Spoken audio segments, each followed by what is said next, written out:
On tonight's show, we've got a really special guest. We've been seeing his face on the silver screen and on our TV since, well, the 70s.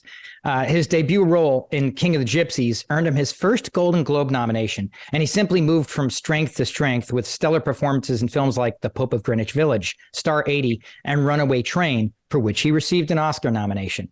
Here with us tonight to chat about it all is none other than Eric Roberts. Eric, welcome to the show. It's great to be here. How we doing? We are doing dandy. So your parents were obviously very artistic people in their own right, being actors and playwrights themselves. How did your parents go about introducing you guys to the world of acting, theater, and writing? Well, I had a terrible stutter as a little boy. So, but we found out when I memorized things, I could talk without stuttering. So it became an exercise at first, and it became fun. And then it became what I did. And so I just had its steps into but it all started out as a bad stutter that I learned how not to stutter by memorizing dialogue. Did your parents gravitate towards theater or kind of mold you in that direction per se? Or was that something you just found on your own? Or did it have to do more with the whole stutter thing that you were overcoming?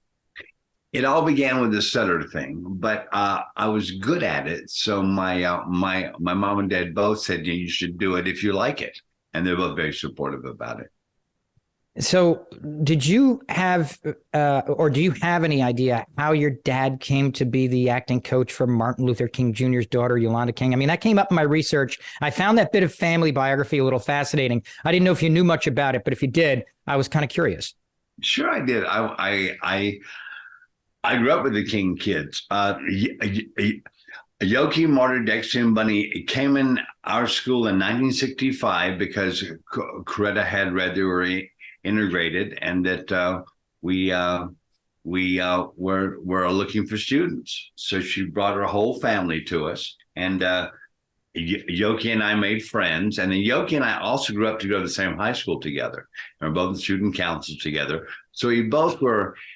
Our whole lives were so intermixed, and we were pals, and to the point where after I became famous, she contacted me to work with me, and so we were about to start that when she passed away. Mm. Do you remember a specific film or play making a particular impact on you when you first saw it? Like, is there one that sticks out in your mind as the one that gave you either A, the most joy, or B, the most feeling, or hit you the hardest? Well, there are like many levels of what you're talking about. As a young adult, the play I saw somebody else do that had the most impact on me was John Gielgud and Ralph Richardson in a play called No Man's Land, which is on Broadway. I only saw the second half, the second act of it about 12 times because I would sneak in to watch it. I never saw Act One, but that play showed me what it's like to have the weight of dialogue and character on your shoulders. You're half the show, and what you can do with it, or how you can fail with it. And they were both so incredible as actors, as thespians, as men, that I got many lessons every night watching them in Act Two. Can you walk us through getting your incredible breakout role in King of the Gypsies? I mean, what's the story there? How did that come about? Well, let me see. It's January of 1978. Just come back from Georgia, where I was down there for a funeral. And I've just come back, and my manager hands me a script. He goes, here's a script called King of the Gypsies based on the book by Peter Maas of the same name.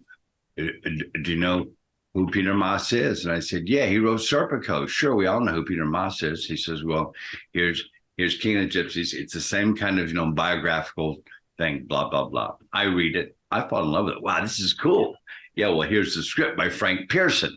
And I read the script by Frank Pearson. Okay, Frank is also going to be the director. Do you know who Frank is? No, I don't. He tells me. Wow, I'm impressed. That's cool. Now, 6 degrees of separation, which I found out 30 years later, is my wife had just done a movie with Frank Pearson, and my wife had also been in a movie called Animal House while she was pregnant with her oldest child, which the horse story is a story that I told Doug Kenny that he put in the movie about the death of the horse and sawing up the horse. That was the story I gave Doug Kenny.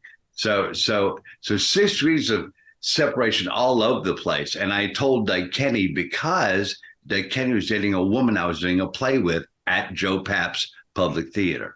So it's all kinds of interwoven stuff with lots of people, lots of cool stuff. So that's where I'm at that time. And my manager hands me that script and that book by Peter Moss.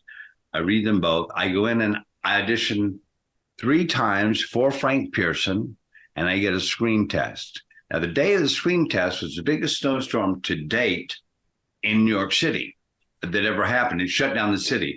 All the trains shut down, all the buses shut down. There was snow up to my knees everywhere. I lived on the Upper West Side, which at the time was very cheap. It was not as cheesy as it became yet. And I lived on West 73rd Street. So I walked down to the Gulf and Western building to have my screen test. Of course, everything was late that day because of the snow. So I curled up in the corner and went to sleep and slept for about 3 hours. They wake me up. Mr. Roberts, your screen test. We're going to put some makeup on you and shoot your screen test. Great. I did it and I got the part. And that was kind of how it worked. Frank showed the screen test to Dino De Laurentiis and said, "This is who I want."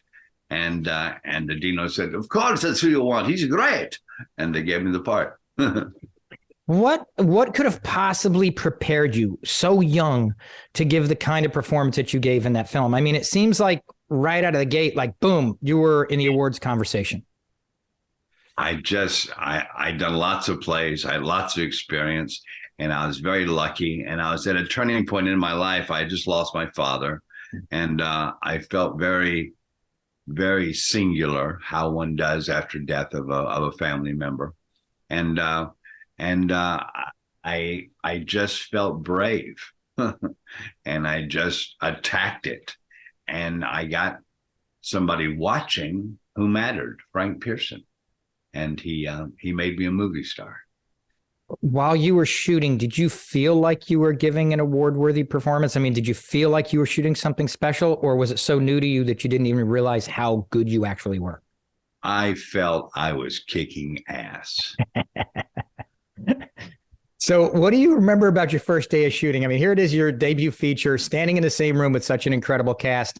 Did anybody there put you at ease, or did you just come in like, were you cocky, and did you just come in and just go, "I'm going to go grab this thing and run with it"? What was the mood? My first day of shooting, I lived on the Upper West Side when it was kind of slummy. This is 1978, and it's January. It's close to Valentine's Day. My first day of shooting.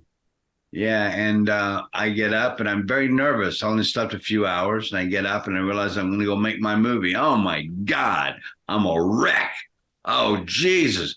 Okay, I know my lines. I know my stuff. I'm ready to go. I go downstairs. There's a car. I say to the guy, "You know what? I'm really nervous. I have trouble breathing. So how about this? I get on my bike. I follow you. We're going to the Queen's studio, right?" He goes, "Yeah. Okay, I'll follow you." He goes, "I don't think that's very copacetic." I said, "Well, I need it, man. I'm nervous." He goes, "Okay, kid."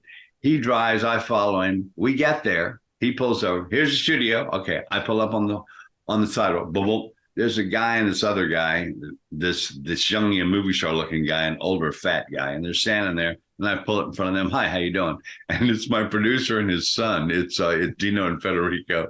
And Dino says, "What the motorcycle? Blah blah blah blah blah blah blah blah blah." This big fit, and I'm told I can never ride the bike again while I'm making a movie. And then I said, so my first day on the set, I got in trouble, and they told me I was never ride a bike again, especially while I'm making a movie, and I'm an idiot and blah, blah, blah. And okay, now we'll go to work. And so an hour and a half was spent with that when I showed up. But I got that out of the way. And everybody was very good to me, especially Shelly Winters. Shelly Winters treated me like a real thespian, like a real actor. And I was there for a real reason. And she treated me with utmost respect. And it was very, very endearing for a young guy at 21 years old to be getting all that from a two-time Academy Award winner. So that was cool. And also Susan was also very sweet to me. And Brooke, taught me how to have fun on the set. And yeah. And Sterling Hayden, when I met him, he was smoking hash in his trailer. So that's a dichotomy of where I was at with my first movie.